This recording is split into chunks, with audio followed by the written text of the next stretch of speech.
স্বাগত দীপ্ত সংবাদে আপনাদের সাথে আছি আমি মোহাম্মদ ইফতেখার।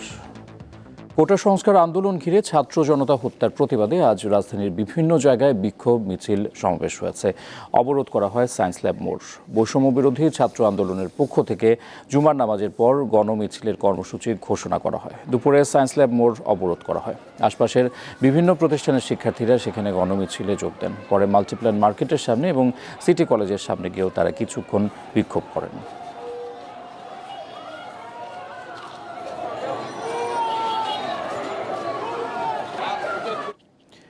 এদিকে ঢাকার বাইরে বৈষম্য বিরোধী ছাত্র আন্দোলনের ব্যানারে বিভিন্ন জায়গায় কর্মসূচি পালন করা হয়েছে। কয়েক জায়গায় পুলিশের সাথে ধাওয়া পাল্টা ধাওয়ার ঘটনা ঘটেছে।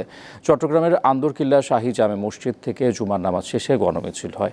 এটি নগরীর লালদিঘি রাইফেল ক্লাব হয়ে নিউ মার্কেট মোড়ের দিকে অগ্রসর হয়।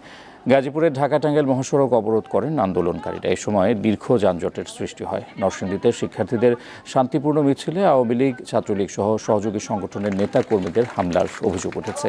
এই সময় শিক্ষার্থী এবং অভিভাবক সহ অন্তত 10 জন আহত হয়েছে। কোটা সংস্কার আন্দোলনে শিক্ষার্থীদের হত্যার বিচার ও মামলা প্রত্যাহার সহ 9 দফা দাবিতে ঢাকা পাবনা মহাসড়কে শান্তিপূর্ণ গণমিছিল করেছেন সাধারণ শিক্ষার্থীরা। এদিকে লক্ষ্মীপুরে কোটা আন্দোলনকারী ও যুবলীগ ছাত্রলীগের নেতাকর্মীদের মধ্যে সংঘর্ষের ঘটনা ঘটেছে। এতে উভয় পক্ষের অন্তত 10 জন আহত হয়েছে।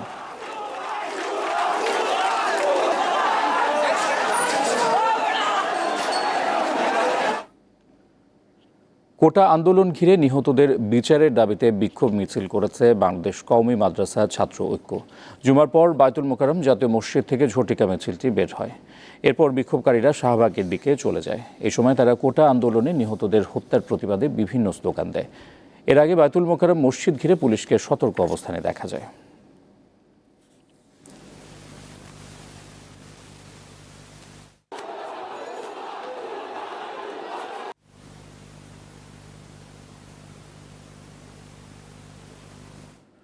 কোটা সংস্কার আন্দোলন ঘিরে সহিংসতা চলাকালে ঢাকায় গ্রেফতার 42 এইচএসসি পরীক্ষার্থীকে জামিন দিয়েছে আদালত।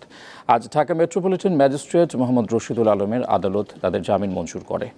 কোটা সংস্কার আন্দোলন ঘিরে সহিংসতার কারণে বিভিন্ন থানায় দায়ের করা মামলায় এসব শিক্ষার্থীকে গ্রেফতার করা হয়।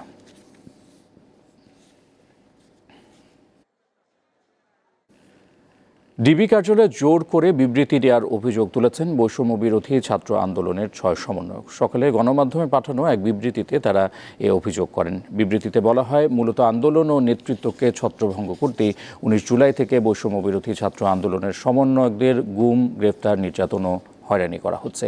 এরই ধারাবাহিকতায় নিরাপত্তার নামে 6 সমন্বয়ককে 7 দিন ধরে ডিবি হেফাজতে জোরপূর্বক আটকে রাখা হয়। আন্দোলন প্রত্যাহার করে ডিবি অফিসে রেকর্ডকৃত ও গণমাধ্যমে প্রচারিত ভিডিও বার্তাটি স্বেচ্ছায় দেয়া হয়নি বলেও বিবৃতিতে উল্লেখ করা হয়। কোটা আন্দোলনে সহিংসতার ঘটনায় প্রতিটি হত্যাকাণ্ডের বিচার হবে। জাতিসংঘ এই বিচার কাজে অংশ নিতে পারবে বলে জানিয়েছেন আওয়ামী লীগ সাধারণ সম্পাদক এবং সড়ক পরিবহন ও সেতুমন্ত্রী ওবায়দুল কাদের। আজ ধানমন্ডিতে আওয়ামী লীগ সভাপতির রাজনৈতিক কার্যালয়ে সংবাদ সম্মেলনে কথা জানান তিনি। কোটা সংস্কার আন্দোলনকে কেন্দ্র করে শিক্ষার্থীদের হয়রানি বন্ধে প্রশাসনকে নির্দেশ দেওয়া হয়েছে বলেও জানান ওবায়দুল কাদের। আরও বলেন, আটক শিক্ষার্থীদের মুক্ত করতে মন্ত্রণালয়কে নির্দেশ দেওয়া হয়েছে। প্রতিটি হত্যাকাণ্ডের বিচার করতে সরকার বদ্ধপরিকর। আপনাদের সকলকে সরকার অলরেডি বিচার বিভাগীয় তদন্ত করেছে। জাতিসংঘ সহ আগ্রহ প্রকাশ করে আমরা তাদেরকেও স্বাগত জানাচ্ছি। তদন্ত কাজে তারাও অংশ নিতে পারে। এখন কে অপরাধী কে অপরাধী নয়, প্রতিটি হত্যাকাণ্ডের তদন্ত করতে আমরা বদ্ধপরিকর। অবশেষে বাজারে চালের দামও বাড়তে শুরু করেছে। প্রকারভেদে 2 থেকে 5 টাকা পর্যন্ত সরু কিংবা মোটা চালের দাম। স্থিতিশীল রয়েছে সবজির বাজার। সরবরাহ সংকটের অজুহাত দেখে কিছু অসাধু দোকানি বেশি দামে ভোজ্য তেল বিক্রি করছেন। দুমুঠো ভাতের জোগান যাদের জন্য কষ্টসাধ্য, তাদের সেই কষ্টের বোঝাটা আরো ভারী হতে বসেছে। শুক্রবার রাজধানীর কারওয়ান বাজার ঘুরে দেখা যায় বেশিরভাগ চালের দামই বেড়েছে। মিনিকে কেজি প্রতি 70 থেকে 80 টাকা, আঠাশ 55 থেকে 60 ও নাজির শাইল 80 থেকে 90 টাকায় বিক্রি হচ্ছে। মোটা চালের দাম এক লাফে বেড়েছে কেজি প্রতি প্রায় 10 টাকা। মিনিকের ইয়েতে বাড়ছে এগুলা 3 থেকে 4 টাকা, আর হলো 28-এ বাড়ছে প্রায় 4 থেকে 5 টাকা। নাজির শাইলের 3 টাকা বাড়ছে। যে মোটা চালটা ছিল 46 টাকা, ওই মোটা চালটা এখন 54 থেকে 55 টাকা। মুনাফা নেওয়ার জন্য যতটুকু মিথ্যা কথা বলা লাগে বলা লাগে, এই জন্য বলে। ঠিক আছে, আসলে দেশে কোনো ঘাটতি নেই, প্রচুর মজুদ আছে চাউলের। সপ্তাহের ব্যবধানে কেজিতে 5 টাকা বেড়েছে চিনির দাম। সয়াবিন তেলের দাম বাড়ানোর কোনো ঘোষণা বা সিদ্ধান্ত না আসলেও অনেক দোকানই 5 টাকা বেশিতে বিক্রি করছেন। বাজারটা একটু বেশি আছে, যেমন তেল আছে, চিনি আছে, দাম একটু বেশি। 125 টাকা, 30 টাকা চিনি, 135। তেলের দাম বাড়ার এটা তো আরো 2 সপ্তাহ আগে থেকে আমরা ইঙ্গিত পাইছি বাড়বে। বৃষ্টির কারণে বাজারে ক্রেতার সংখ্যা কম থাকলেও যারা প্রয়োজনে এসেছেন বৃষ্টিতে বিপাকে পড়েন। তবে সবজির দামে কিছুটা স্বস্তি তাদের।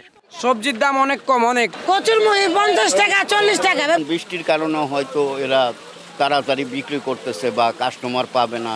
দীর্ঘদিন ধরে মাছের বাজারে যেন আগুন লাগা অবস্থা, এখনো সেই অবস্থা চলছে বলে দাবি ক্রেতাদের। মাছের দাম তুলনামূলকভাবে বেশি আর কি। এই যে বাইল্লা মাছ, দেশি নদীর, পদ্মা নদীর মাছ, আপনি 1250 টাকা কেজি। দাম হইলে তো মনে করেন আমাদের পক্ষে আর মাছ কিনা খাওয়া সম্ভব হইব না।